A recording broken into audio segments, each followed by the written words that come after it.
Good morning and welcome to another newsworthy day at the MHSAA. Want to remind everyone about district meetings that started this week. We were in District 7 last night. Tonight we'll be in District 1 in Tupelo. Tomorrow night in Oxford for District 2. And then next week we begin Monday in District 8, which is on the Gulf Coast on Monday. We'll follow that up on Tuesday night with District 5. And then Wednesday will be District 6 here in the metro area. And Thursday will be District 3 in Leland, Mississippi. And we'll finish up the next Tuesday with District 4, which will be at Choctaw County. So we encourage coaches, ADs, and principals to attend those and remind you that if your school does not have a representative there is a fine attached to no-show. For the news for the day, received a call from Dr. Brent Smith yesterday, who, as you know, is chairman of our SMAC committee. He was concerned that when we passed or took their recommendations last year to go with the heat index or the real field temperature, that this might not be the best thing, and it is widely known that the best way to get the temperature for which you can safely practice outdoors is with the wet bulb globe temperature. There are new apps now where you can get that shows you that temperature where you stand. Some of the places you can get that is on WeatherBug. All these are free downloads on your iPhone. WeatherBug, SnowMax, WeatherFX, Carrot Weather, and Zealous WBGT. So if you'll put those on your iPhone. And I'm saying all this to say our heat policy has changed. The one with the real field is taken down as we speak, and we will be going with a wet bulb globe temperature from this point on. This will be discussed at the district meetings and also on this podcast. The MHSAA now mandates the use of the wet bulb globe temperature readings for determining the safety for outdoor practices.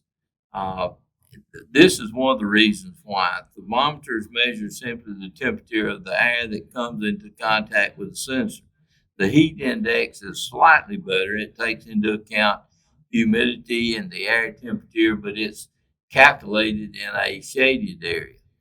The WBGT goes further, measuring the effects of the temperature, the wind speed, the humidity, and the independent effect of direct sunlight to give a better overall estimate of how the heat stress is for the participants while doing outdoor activities. These are the guidelines we are going to use that are mandated. If the wet bulb globe temperature is under 82, normal activities. This provide at least 3 separate rest breaks each hour with a minimum duration of 3 minutes each during the workout. If the temperature is 82 to 86.9, use discretion for intense or prolonged exercises. Watch at-risk players carefully and provide at least 3 separate rest breaks each hour.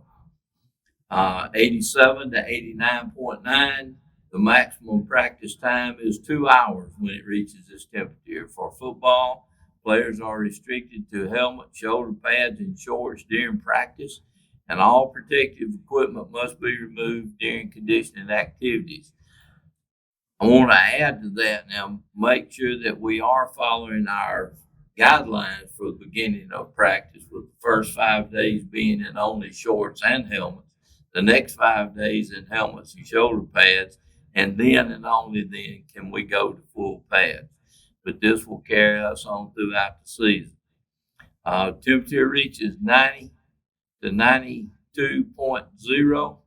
The maximum practice time for that is 1 hour for outside practice.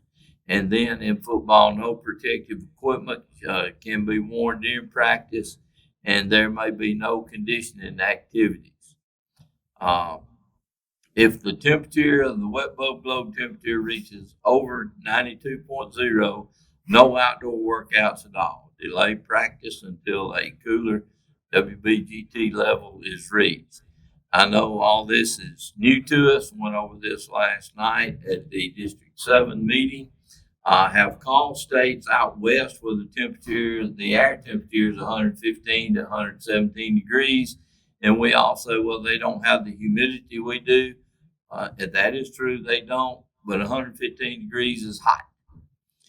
So they are practicing at 5 o'clock and 6 o'clock in the morning or at 8 o'clock or later at night, and this includes Texas. I'm saying all this just to let you know our coaches are always very good at finding ways to do things. We will find a way to practice. We'll find a way to get conditioned, and we still have 2 weeks until practice begins, and hopefully we get a cool front comes in. Uh, we'll take you back to last year. If you remember, we had the coolest start to our football season that I could remember. So this is just another one of those obstacles that we have to get through. I'm very thankful to have the SMAC committee for guidance in this. I will tell you this, we were one of the few states to make this mandatory. We held out for as long as possible, but for the safety of our student athletes and for the safety of schools, school districts, and school personnel with the threat of injury to our students, we want to be as safe as possible out there. And I wanted to get you this as fast and in the most efficient manner as we could. If you have any questions about this, you can call anyone here at the office, or you can see us as we come through your district meetings this week and next week. So thank you again for what you do. I hope everyone has a great start to a new school year, and good luck to you. Thank you.